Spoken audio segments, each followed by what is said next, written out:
একদিন দুটি ভেড়া নদীর কূলে দাঁড়িয়েছিল। একটি ভেড়া বলল, ওই জিনিসটা দেখেছো? ওটা একটি কুমির। দ্বিতীয় ভেড়াটি বলল, আরে না, ওটা একটা গাছের গুঁড়ি। প্রথম ভেড়াটি আবার বলল, আরে না, ওটা একটি কুমির। কিন্তু দ্বিতীয় ভেড়াটি তার কথায় অনড় থেকে বলল, ওটা একটা গাছের গুঁড়ি, অন্ধ কোথাকার। দুজনের ভিতর এই নিয়ে ব্যাপক তর্ক শুরু হলো।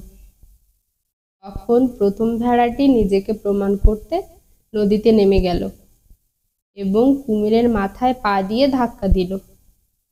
কুমির চোখের পলকে ভেড়াটিকে কামড়ে পানির নিচে নিয়ে চলে গেল। দ্বিতীয় ভেড়াটি এবার বুঝতে পারলো যে আসলেই ওটি কুমির ছিল। মূর্খের সঙ্গে তর্কে জড়ানোর ফলে ভেড়াটির জীবন দিতে হলো। একজন বিজ্ঞ ব্যক্তি কখনো মূর্খের সঙ্গে তর্কে লিপ্ত হয় না। মূর্খের সঙ্গে তর্কে লিপ্ত হবেন না।